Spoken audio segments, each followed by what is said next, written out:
again, so I'll just try to project a little bit louder. So for today, we're going to be looking at some really basic trends of the 20th century. Most of them should be familiar to you since you've been doing your city analysis for the past 5 weeks already, I hope. And then the second half of the class will be review on any questions that might be outstanding from the study guide. So in 20th century planning, we are finally going to shift focus towards the United States. There is no quiz today, by the way, if you're wondering. I didn't feel like making one, so just freebie and we'll just study the actual exam instead. So in the 20th century, we do have 3 eras of planning, and again, they're all going to be centered now on the United States, particularly because after the World Wars, the United States emerges as a world power for the very first time.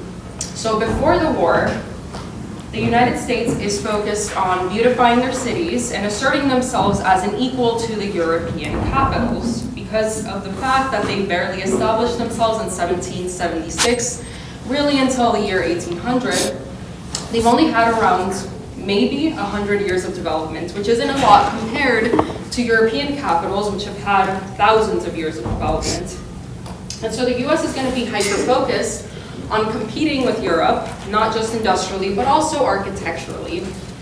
Then during the war era, we're going to have an emphasis on rapid urbanization and also fueling wartime industries with things like transportation.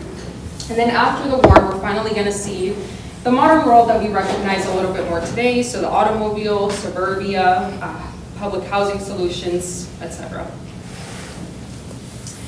All right, so before the war, we had this movement called City Beautiful. And if you are Chicago, DC, Pennsylvania, any of like the major East Coast cities, you have an era of City Beautiful in the history of your city's development. So essentially, City Beautiful begins with the World Expo, which is very similar to what we had with the Crystal Palace. It's just a convention where the whole world comes together and shows off all their industrial prowess. And so the United States decided to host what they called a Columbian World Exposition after Columbus. And the point of it was to show off all of the inventions that the United States was finally putting forward. So at this point, England is still considered sort of like the top tier industry, followed by Germany and then France. And the US wants to enter that market competitively and by hosting their own exhibits where they pretty much have full control over everything that's going to be displayed and how it's going to be displayed. They're hoping that they can rise to the top and at least compete with England, if not surpass them. So they hire architect Daniel Burnham, who's kind of the founder of the City Beautiful movement, as well as Frederick Olmsted, who is the designer for Central Park, which already tells us that there's going to be a big emphasis on the landscape in this movement. And together they create this huge plan, and it becomes known as the White City because of the type of architecture that they have on it. So it's usually going to be neoclassical, and all the buildings are going to be, as the name suggests, white. The planning itself is going to be very axial, lots of huge, broad avenues, and what we call malls. So if you walk down UNLV from the Student Union, up towards the flashlights, this whole green area is what a mall is. And if you look at Washington, DC, that big mall where the obelisk is and all the water is, that's also an example of a mall. And it emerges during this exposition. So after the exposition, the United States emerges as a country that actually has a lot of influence culturally and industrially. And what we see is that reports from England, who again don't really like us because we broke away from them, say that the United States is to no longer be ridiculed and much less despised. So attitudes are changing towards the US, and it solidifies us as an industrial and a cultural power. So this is what it actually looked like. So this is right in the outskirts of Chicago, which at the time was one of the most heavily industrialized and therefore one of the sort of uglier cities, if you will. Industry at the time was really dirty, and there wasn't a lot of centralized city planning to contain it. And so the White City, or the Columbian Exposition, was sort of counter towards that. And what we see is that you can arrive both through the actual lake, right? So you can arrive by boat, by rail, or through actual carriage or car transportation at that time, really early cars. And as you see, the planning includes a lot of water bodies, which were not there previously. So all of these were created by Frederick Olmsted to create this idea that the city lives within nature. And then we also see a strong axis in the entry, in all of the approaches, and then in the organization of the buildings themselves. And this is going to spread towards the larger city because Chicago is going to begin to pick up the idea of having green malls with fountains and water inside of them. And this is what it looked like from an aerial perspective. So here is our ship arrival, right? And notice that in all of the entrances, you have this sort of monumentality where you have a really nice neoclassical building to welcome you into the actual site. Here is the main entrance if you're coming in through car or carriage. So again, notice that sort of likeness with Washington, D.C. and their water wall. All of that is inspired by the World Expo. The architecture itself, you'll notice, is not super correct by the rules neoclassicism, but it is still a version of it. And as far as color goes, there isn't a lot of variety. It's all just white. And it promotes this idea that the city could be a place where nature and architecture come together in a very clean way that is sort of anti-industrial or anti the current city that everyone lives in at the time. And so the ideas about what an urban scape could be begin to change and begin to be adopted again, not just in the US, but also in other cities, including Paris.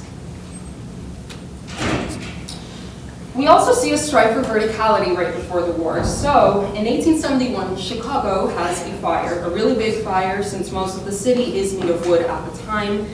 Then we eventually get some technological innovations. We see, our industries begin to change. And we go from being a very labor-based economy to being more of a service-oriented economy, which continues to be true today. So as the need for white-collar workers increases, architecturally, that means we need more office spaces. And so the skyscraper is born out of that. And it becomes the symbol of capitalism, wealth, power, and to some extent, it becomes a symbol of the West, in particular the United States and its cities. So if you want to know a little bit more about skyscrapers, I am going to be having a lecture on April 3rd in our old classroom at 11:30, where we're going to go through the full development of the skyscraper, all of the inventions, the reaction towards it, and then the lasting symbolism of what it continues to mean today, if you are interested. So here we have Otis. And if you've ever looked closely at an elevator, it probably says Otis on it because he has the patent for it, or that company still has the patent for it. So if you look at the audience on the bottom, some of them are very skeptical, some of them are very amused at this. A lot of people doubted that the elevator would actually work, and there was actually a lot of fear when it came to early elevator prototypes because it was not uncommon for the safety brakes to fail, right? So a lot of people did die on elevators in its early days, but once we have the idea of the safety brake being invented, elevators become a lot safer, a lot more reliable, and therefore we can build a lot taller because we no longer have to rely just on the staircase.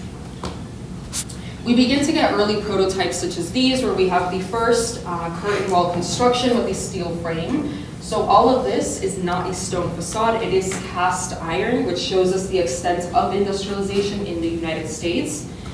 And eventually we get mammoths like these. This is the Equitable Life Insurance building, which is one of the reasons why there is such a strict code on skyscrapers in New York City and other cities, because these began to take up entire city blocks at one point, which is not good as far as daylighting goes. It blocks off shadows for like 10 blocks or so.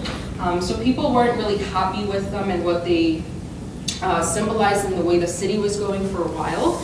And so we had to sort of cut back, which is why today most skyscrapers are actually very thin floor plates. And of course, because the land where they're on is actually really expensive. So during the war, what happens is we have an increase in urbanism. So at this point, prior to the war, the United States is mostly agricultural, and therefore it's going to be mostly rural. But during the war, when we have a lot of soldiers go off to war, we now have this sort of vacuum of labor.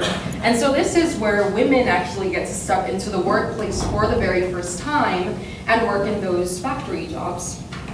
So there is this sort of pull towards the cities, and for the first time in US history, there are more people living in cities than there are in the countryside.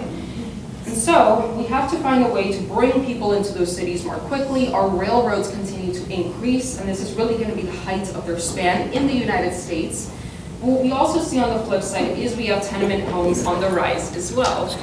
Anytime you have a huge influx of population, the homes that are going to be built are not going to be the best, right? They're going to try to make as many as they can with as little money as possible, which often does mean tenement housing. Now, the other thing that happens in the interwar era in the US is going to be the Great Depression and the Dust Bowl, which means that people that lived in the country still in the 1930s are being progressively pushed out because their lands are no longer very productive. So they have to move into the city to find some other alternative, and because of that we have high unemployment rates, right? So in order to help employ people, we have FDR and his New Deal, which you probably learned about in US history, and he passes all these different acts and projects in order to help employ people. So one of the things he does is the creation of dams. So Hoover Dam is a product of the Great Depression, and that employed a good amount of people for a good amount of time.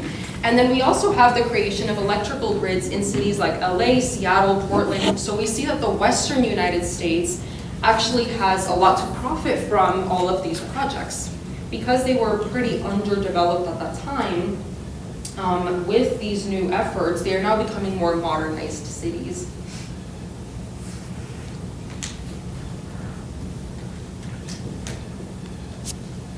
So this is one from the Tennessee River. So the Tennessee Valley Authority becomes a thing during the Great Depression. And to this day, it does supply a lot of hydroelectric power. So there is this search for how can we also get power in a way that's perhaps a little bit cleaner than using coal or non-renewable resources. Here is the Hoover Dam at its base. So it is incredibly, incredibly thick in order to counter the weight of all the water behind it. And of course, it helped employ a lot of people. So Henderson is originally, and Boulder City are originally going to be the sites of where the workers lived. That is why they were founded.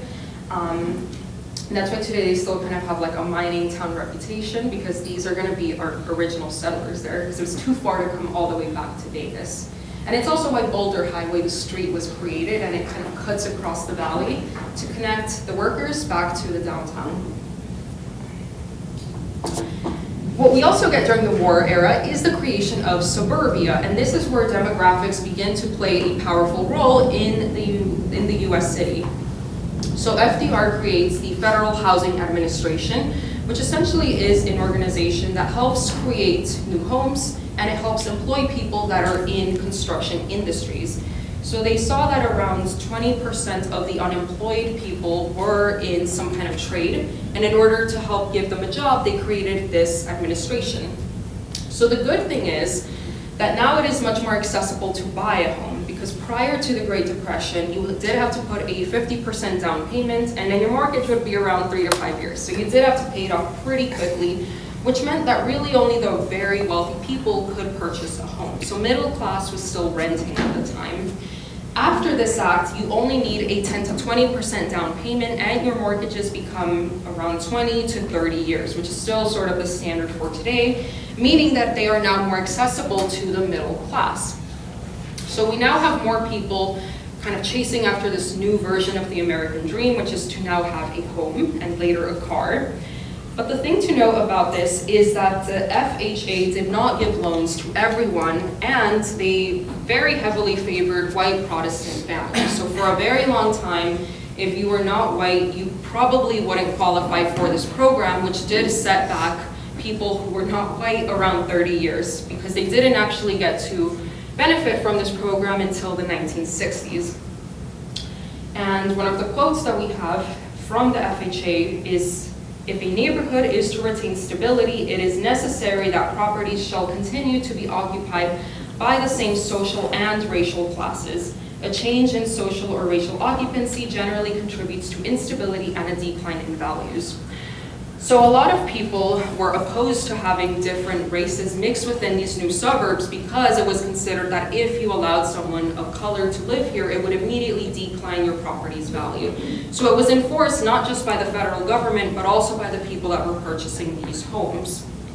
And so suburbia begins to become synonymous with the white middle class for the mid-century.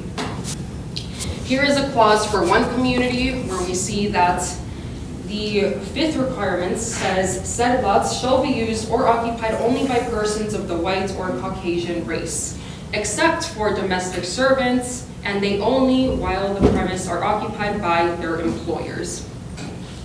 Right, so we do have a lot of racist policies around the time, and though the idea of owning a home becomes a dream for a lot of people, it is still largely inaccessible for a great majority of the minorities in the United States. Here's a classic image of suburbia at the time, which should be familiar to us because Vegas is pretty much a huge suburbia, right? So we have our homes, and then we have the creation of our commercial suburban parks. So this is going to be, our standard strip malls, Costco, Walmarts, and so forth. And we can see that they are beginning to cater to the automobile at this point. We also begin to have ads that sort of glamorize this lifestyle. So we begin to see a huge demographical shift in cities where a lot of the white middle class population is leaving in order to go live in the suburbs, which at this point are again sort of the ideal lifestyle. What we also see is the automobile plays into this a lot. So now that homes are getting further and further out, the automobile begins to pick up more and more. It is also mass produced, it is a lot cheaper to purchase now.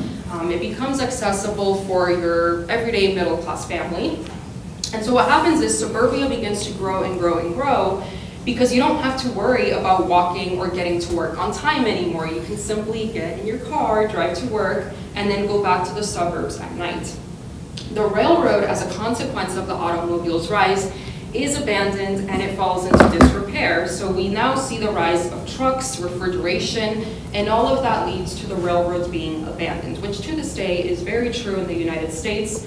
We have not recovered from it as we do not have a great rail system, despite, again, being one of the most industrialized nations in the early 20th century and even today. And so the road system becomes a priority in the 50s. Once all our soldiers are coming back from the war, they are getting all these loans, moving to suburbia, starting up families. And this is when we get the baby boom, which is where we get the baby boomer generation.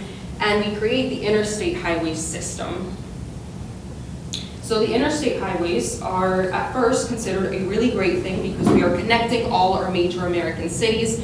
But after some time, people begin to realize that, especially for the inner city, the highway is not such a great thing. So here we have just sort of a diagram of where we wanted all of these to pass through. So we see we have one passing through Vegas right here, which is going to be our I-15 running north-south. Right, and so we see how all of the major metropolises are now beginning to become connected. So the identity of the US as a nation is also changing because of this highway system. And rather than being seen as like a north-south or an east-west divide, it is now seen as a whole. And the propaganda we have with it is very similar to what Corb had with his hands and the control of the designer over the landscape, where we see that we are creating these huge, interstate exchanges, which today have become notorious for being a huge, they take up a lot of space, and then they also have a lot of eminent domain problems going on. Vegas, though, and a lot of the Western cities actually profit off of this because now they are connected not just through railroads, but also through roads, which previously wasn't all that accessible. You would have to go through the old Spanish Trail, which was all dirt. So now that we're paving our roads, we actually have a lot more traffic coming through Vegas, and it creates this boom for our industries, which we'll talk about when we get back from spring break. So this is 1955 Freeman Street. All right, so now after the war, we have what we consider the fall of the inner city. So as our suburbias continue to grow, we do begin to see that the wealth associated with the middle class and the jobs associated with them begin to pull out from our cities. So we have a lot of the offices move out to suburban parks, right? Because that way you can base yourself where most of your workers live. And we also see a lot of major companies begin to export labor to other countries where it is cheaper. So if we think about cities like Detroit, Motor City, a lot of their companies relocated to other countries. And so now we have this sort of vacuum in demographic, in wealth, and the inner city becomes quite neglected in the late 20th century. Now, not surprisingly, the people that are left there are going to be, of course, people who would be considered minorities and incoming immigrants. And so the city becomes synonymous with the idea of poverty, and because of that, it suffers a lot of funding cuts. So cities do not have their infrastructure updated for around 50 years, which is why cities like New York became known as Gotham in the 1970s and 80s. It is also why cities like Detroit gained a very bad reputation in the 90s as well, because there just simply wasn't enough funding to keep up all of the services that a city should have. We also have the emergence of the idea of the Sun Belt, which I'll explain in this map really quickly. So as we see companies pulling out from this upper area over here, which was previously the center of industry in the US, and they move outwards, we begin to create what they call the Rust Belt. And the Rust Belt is still around today. It is a very notorious part of the history in the Midwest and the Northwest or Northeast. And today a lot of these cities are still kind of struggling to recover. You can see Flint is up here, and very famously Flint, Michigan does struggle with its pipelines because, again, its infrastructure was neglected for such a long time. Now on the flip side, suburban lifestyle continues to grow, and we also see a demographic shift down to the south of the United States, especially the southwest. So where we are right now is sort of the Sun Belt. We have this boom in population. Lots of people still want to move here. So if you look at the states that have gained the most in the last couple of years, it's going to be California, Texas, Arizona, and we see that here in Vegas. We do have a lot of home construction going on and lots of people moving into our city, in part because it is a nicer weather condition, right? It's a lot warmer, you don't have to worry about snowstorms. And also in part because a lot of companies are following the demographic down into the south. So we also have the creation of tech industries. And if you look at where they're located, it is going to be mostly along the Californian coast. And now we're starting to see them move into Phoenix, Texas, and a little bit of Las Vegas because of the Sun Belt movement. Meanwhile, the North continues to deteriorate. Again, not just its factories, but also its infrastructure. So its rail systems are no longer used. And if you don't have a car, it becomes very difficult to get around. And again, because our public services like public transportation are neglected, all it does is it creates a further depression in the inner cities.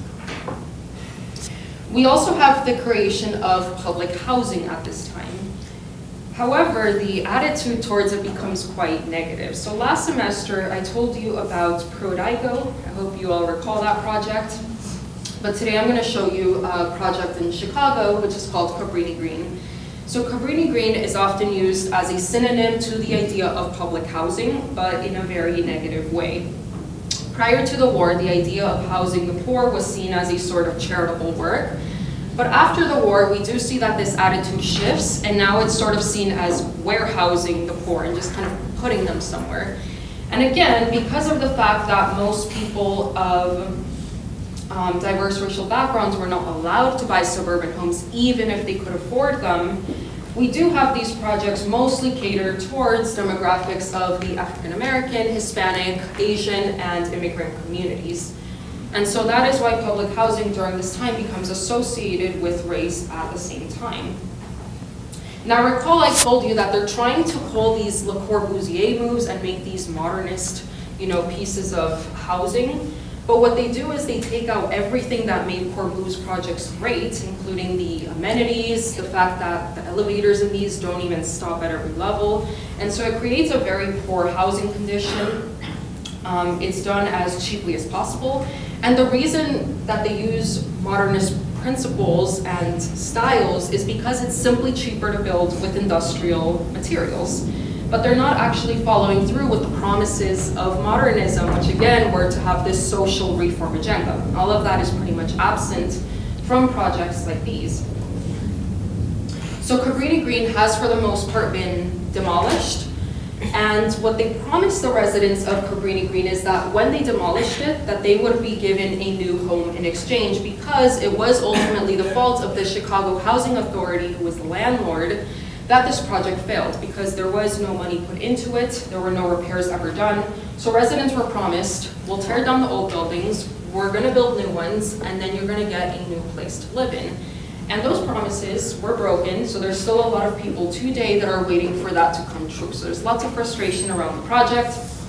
And what we've also seen happen is as they develop these areas further, what they're doing is they're creating homes for higher price points. So now the people that would have previously lived here have been driven out of their community, and they've brought back in the middle class demographic.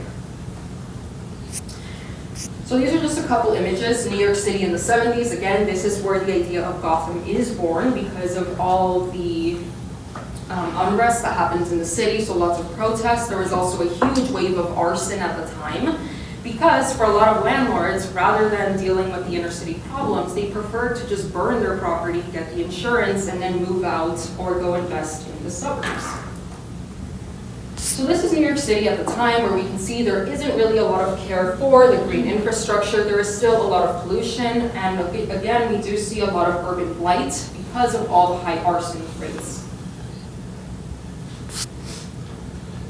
All right, so this is a property that was presumably burned on purpose. And finally, we get to today. So as of the late 90s/2000s, a lot of the larger cities have begun to be reinvigorated. So the idea of the city is beginning to change once again, and we do see that we have, again, a demographical shift where people who were previously, diehard suburbanists are moving back into the city. And so we do see a lot of physical changes, environmental changes, a lot of re-greening in the city. There's lots of efforts to bring back businesses as well. So a lot of offices are relocating into previous, industrial type of buildings, retrofitting them. And we have this sort of metropolitan culture re-emerge. And the idea of living this glamorous city life once again becomes a possibility. So this is Seattle. You have the city of Seattle. I would expect you pay attention to your waterfront. Previously, it was a highway, part of that interstate project, and notice how the highway is sort of a barrier between the city and then the actual water. And what that did is it created a pretty sort of dangerous area underneath the highway. It is a double-decker, which makes it even darker, and Seattle is not particularly known for being a very sunny city. So in the last couple of years, they've decided to knock down the highway, make it a street-level corridor, and then they further connected the people from the city up here onto the waterfront. So they're finding new ways to connect the population to the nature of the cities. We also see Chicago has a very similar project going on. So previously their embankments were purely commercial. This is where your ships would dock, let off all their freight. And now we see that they are giving that space back to the people since they were abandoned for a very long time. And now we have the activation of the riverfront as a cultural space. In Detroit, we do have the creation of the Greenway. So it's sort of like a play on the word freeway, except it's a greenway. And what they're doing is actually very similar to what we see in 18th century city planning. They are connecting all of the existing parks, and then they're trying to create green corridors so that essentially you could walk around all of the inner city of Detroit in a really beautiful park. So their waterfront, which is part of that, which previously looked like this, is now looking like this. And I have to say, when I went in September for the Franklin Wright Conference, I didn't really know what to expect of Detroit because, it doesn't have the best reputation because of its 80s, late 90s Rust Belt decline. But out of all the cities I've been to, I actually really enjoyed Detroit, and it felt super safe. As a woman walking at night, like at 9 p.m. in the inner city, it felt really safe. It felt so much safer than LA, New York, even Seattle. It felt really clean as well. So the revitalization efforts are really working in this case. And here's an example in New York City. So on their waterfronts, lots of factories. So this is the Domino's Sugar Factory. which was later revamped into this. And what we're seeing is that rather than just tearing down a lot of historic buildings, what we're seeing is that they are revitalizing them, reinvigorating them, bringing life back into it without destroying the history. So the base of it is this huge, expansive park.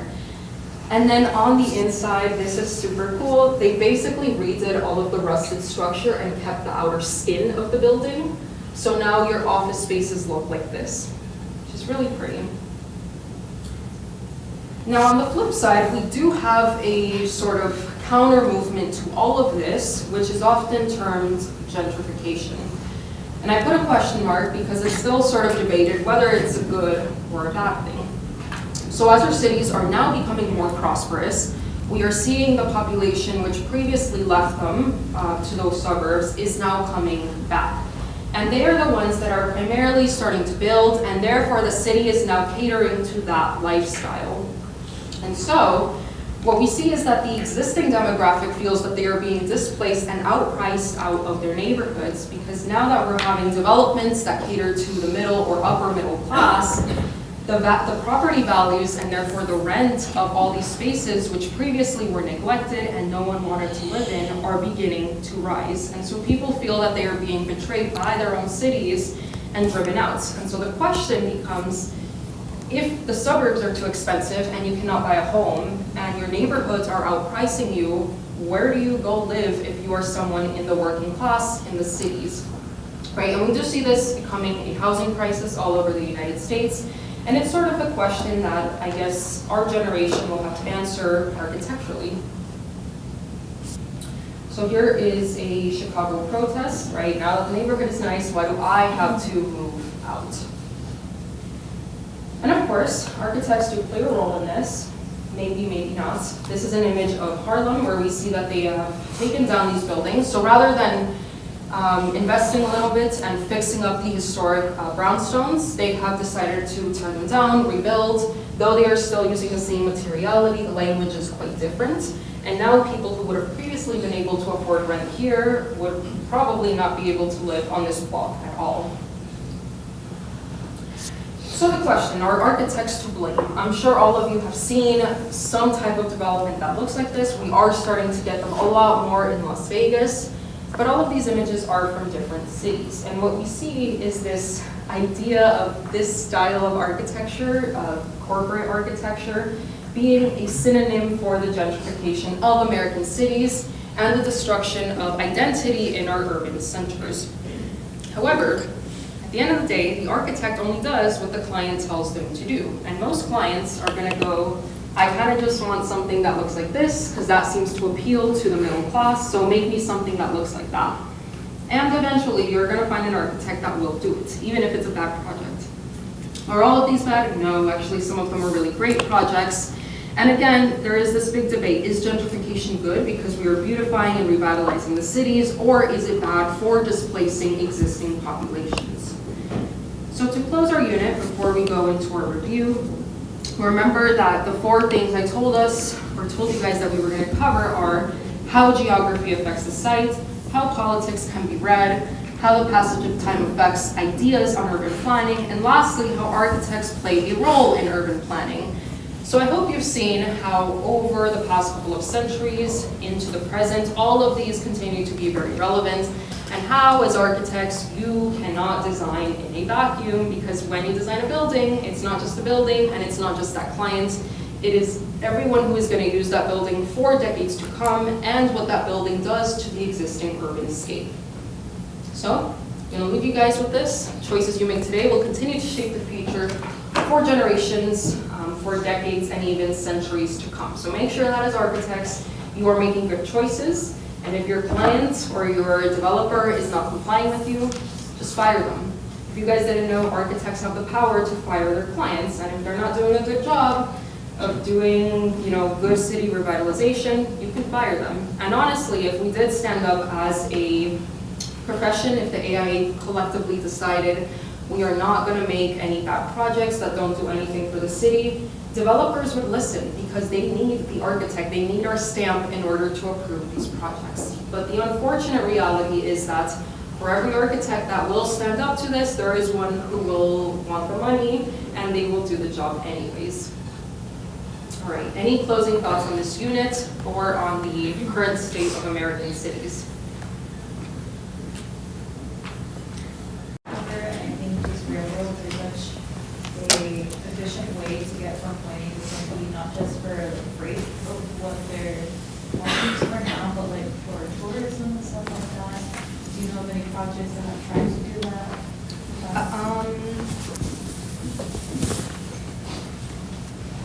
Not in the past couple of years, but we have passenger routes like the Amtrak ones that have been rebuilt. But even those are not very extensive. They don't really come into the Southwest. And while we do see things like, is it the Bright Line, the one that's gonna come to Vegas, to LA, it is privately funded and they're not using existing rail lines. They're building their own because of the structure of that train or the technology of that train, since it's a light rail.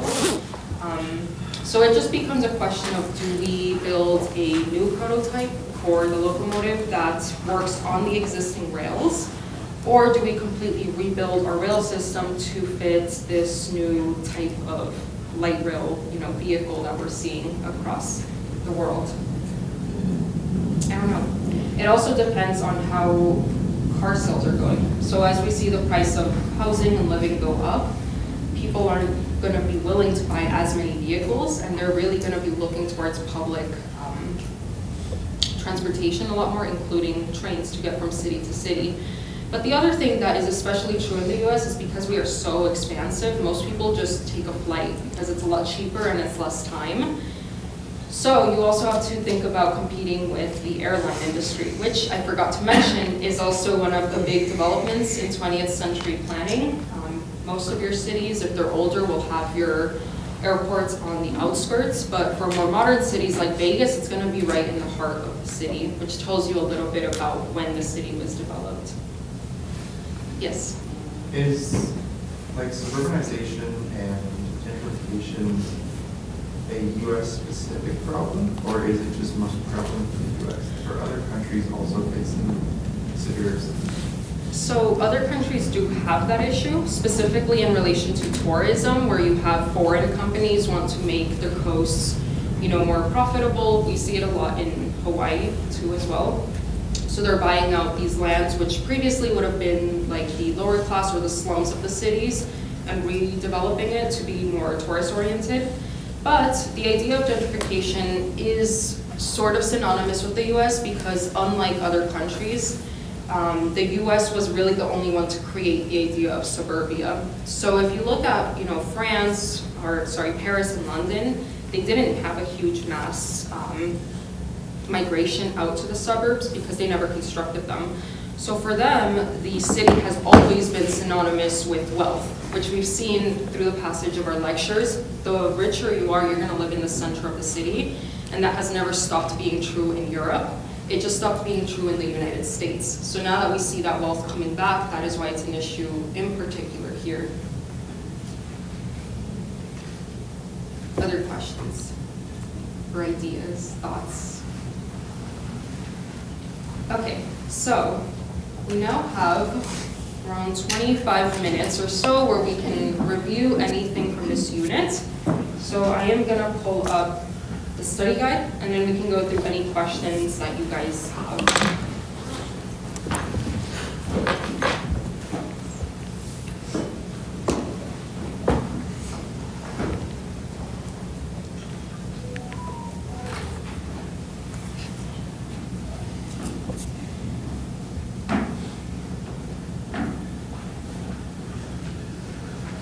All right, first off, does anyone have questions on the formatting or the actual exam itself?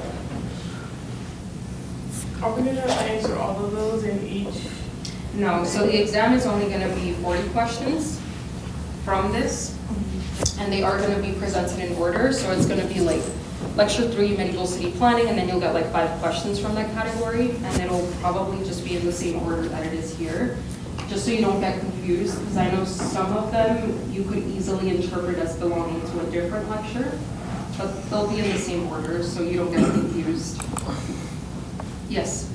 Are we doing the exam booklet, or are we doing a Scantron? No, we're doing a Scantron since it's not written anymore and it's multiple choice. Other questions?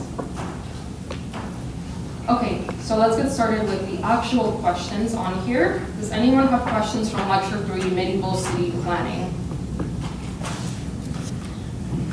Yes. 15.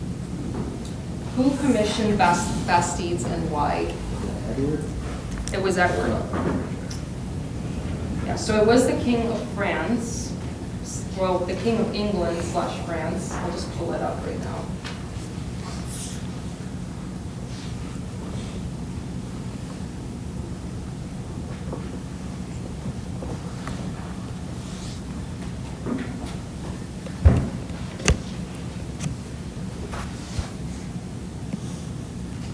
So at the end of the lecture, we talked about the Newtown grid Bastide, and remember we talked about this interesting family dynamic where Eleanor was the heiress.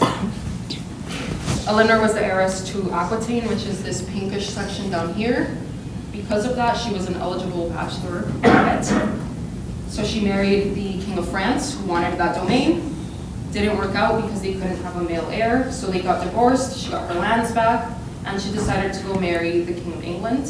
So now they are enemies, and in order to appease the people and the barons in that area, Henry is smart enough, well, his son is smart enough, Edward I, to create Bastides to solidify English rule on the south of France. And then remember that the Bastides, the income or the profits were shared by the King of England as well as the local baron. So that if it came down to going to war with the King of France, they would support the English king rather than the French king. Does that answer the question? Yeah. Other questions from lecture 3?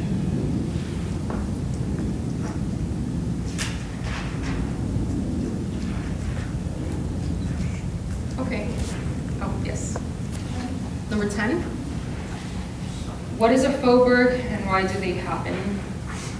So faubourg just means fake city, and faubourgs happen when the city grows past its city walls, and so now it has a sort of like little addition to the city, which we call the faubourg. And sometimes they happened, recall, because merchants didn't want to pay the tax to go into the city, so they just kind of set up shop outside the city wall.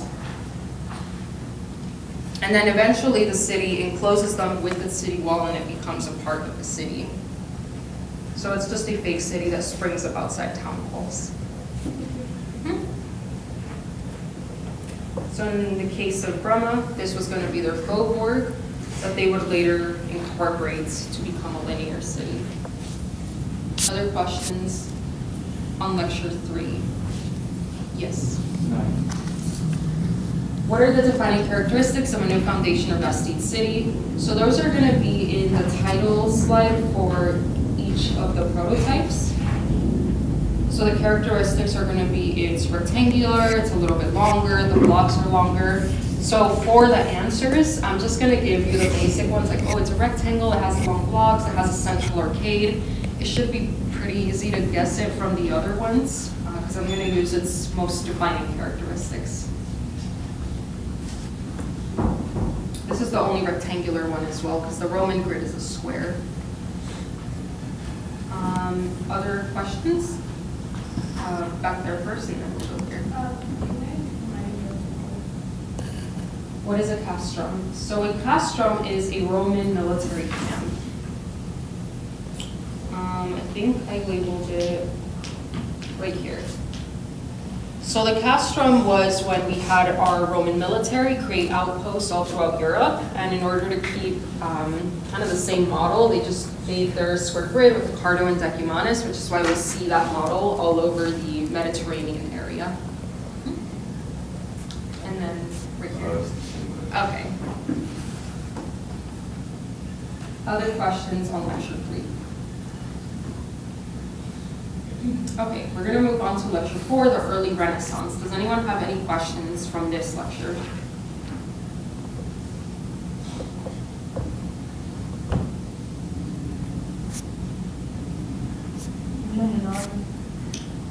What is a portus conclusus? So let me open up that lecture.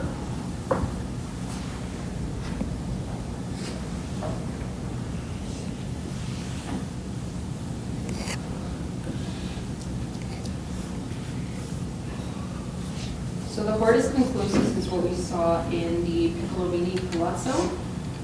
And what it is an enclosed medieval garden. So if you look at old tapestries of medieval gardens, they're usually going to have a hedge, and that's where the concept of the secret garden comes from. And you see that they have these little openings, and usually in medieval tapestries, you'll see like women inside the garden, and then you'll have like a knight or a lord sort of peeking his head through it, and that was considered part of the courting ritual. You would court in the actual garden. And it's called Hortus conclusus, hortus meaning garden, conclusus meaning it has like an end or a boundary to it. Other questions on lecture 4? Yes? Number 4. Why was Nicholas V considered the first humanist pope? It was because he introduced, or he was one of the first to create new infrastructure. So since actual Roman times, Rome has not really had any upgrades, and then Nicholas V decides to bring in aqueducts and create new city walls, as well as new streets in the Vatican's plan. And so he's considered a humanist for uplifting the lives of people physically in the now versus just spiritually in the afterlife. Other questions?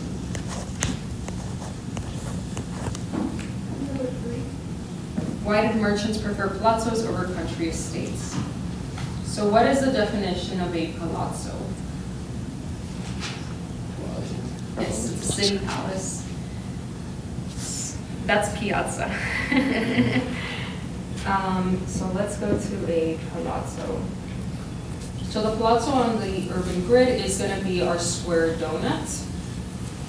And the reason that they were preferred by merchant families is because their business depended on them being in the city. So in order to have the best of both lives, have the luxury, but also run the business, they preferred a city palace model over a country estate. Other questions from lecture 4? Okay. Let's move on to lecture 5, High Renaissance City Planning. Any questions from this lecture?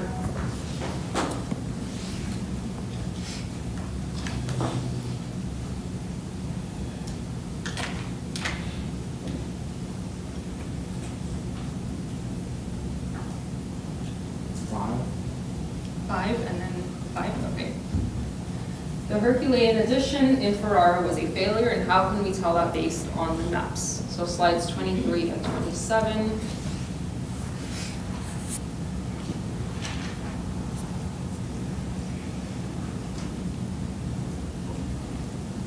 So if you look at the maps of Ferrara, you will notice that in that upper northern portion where we have the Herculean edition, it is going to have a lot of empty lots. So our old city wall, recall, was this really prominent line right here. And then the Herculean edition is just this northern portion. And if you look at a lot of it, there's just kind of like trees and shrubs on it. And I said that one of the reasons it failed is because no one wanted to live there. There just wasn't enough income for people to go build something new over there. And there wasn't enough of an influx of migration for people to live in that area. On top of that, it also did fail because Venice did invade them. So, you know, people were more preoccupied with staying alive versus developing land.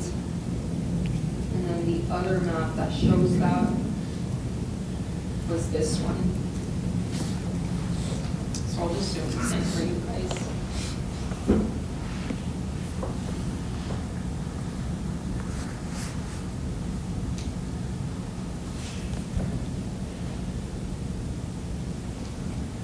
So if you notice, a lot of the area in the city walls is still green versus the old city down here, which is fully developed. So we know that it's a failure ultimately because it didn't get developed, and even to this day, there's a lot of less dense or empty space in that area of Ferrara. Right, other questions from lecture 5? Maybe number 9 and 10. 9 and 10? Yes. So what kinds of shapes would be considered when creating the ideal Renaissance city? So recall that the Renaissance is all about proportion, harmony, symmetry, and balance. So therefore, they would be looking for shapes that show all four of those ideas ideally. And those, of course, are going to be considered our perfect shapes, which are going to be the